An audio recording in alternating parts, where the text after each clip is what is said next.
मुसलमान हैं, हम क्रिश्चियन हैं, हम जैन हैं, हम सिख हैं, हम भारतवासी हैं। कुछ राजनीतिक दल के लोगों ने धर्म को लेकर गंदी राजनीति करते हैं।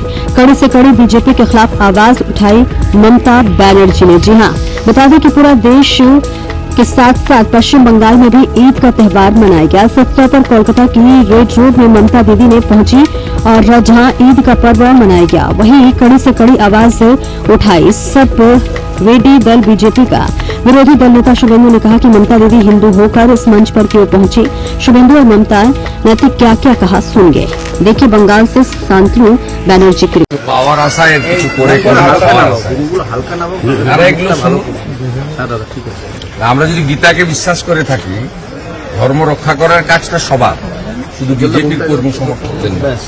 আর সরাসরি ধর্মকে যেভাবে আক্রমণ তিনি করছেন খেলাফত কমিটির অনুষ্ঠানে গিয়ে, কমপ্লিটলি একটা রিলিজিয়াস অনুষ্ঠান, সেখানে তিনি প্রথমত দেখুন, আমরাও যারা ঈদের শুভেচ্ছা জানিয়েছেন তাদেরকে প্রতি শুভেচ্ছা জানিয়েছি, সমস্যা কিছু নেই।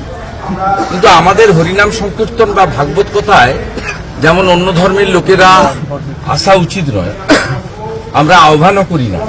আমাদের মন্দির নির্মাণ হয় আমাদের অর্থে, সরকারি অর্থ নিই না, অন্য ধর্মের অর্থও নিই না। ঠিক অন্য ধর্মের ক্ষেত্রেও তাদের যখন ধর্মীয় রিলিজিয়াস অনুষ্ঠান হবে, সেই ধর্ম যারা পালন করেন তাদেরই থাকা উচিত।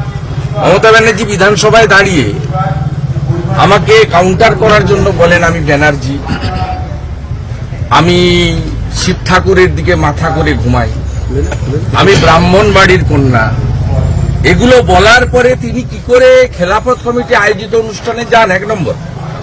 দ্বিতীয় কথা, আমি ইসলাম ধর্ম সম্পর্কে বেশি জানি না, কিন্তু আমি যেটুকু জানি সেখানে তাদের